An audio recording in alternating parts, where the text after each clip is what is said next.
Presented by Chun Chun Bihari Official 2. Super Mohi Recording Studio Delhi. DJ Vikas Matiyar Kala Sitamarhi मोरिया films studio Supaul. सुना सुना भैया हो सुन ले,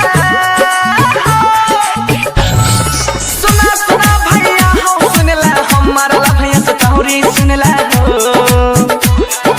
पहला में हम पौधे गलिए, दूसरा में हम दिल लगलिए, तीसरा में आई लव यू कहीं के, चौथा में हम चुम्मा ले लिए हो। सुना सुना भैया हो सुन ले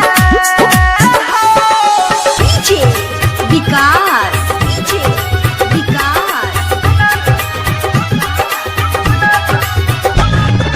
मटियार Kala Sitamarhi mix by Manish Tiger.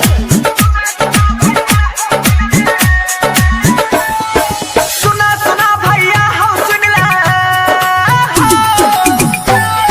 सुना सुना भैया हो सुन ले, हमारा बात ध्यान से सुन ले हो। पचमा में हम पायल डलिए, छमा में भरदमा डलिए, सतमा में साथे घुमाई के, अठमा में वठलाली डलिए हो। सुना सुना भैया हो सुन ले,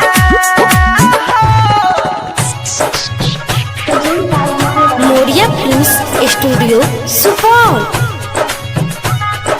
DJ विकास मटियार कला सुने सुने सोनवा रे सुन ले, सुने सुने अंकित रही सुन ले, बंसी धर के दहरद सुन ले रे। नौमा में नो एंट्री भेलै, दसमा में दिल कोइर देलकै, ग्यारहमा में हमारा छौरी, बारहमा में बर्बादी कैलकै रे।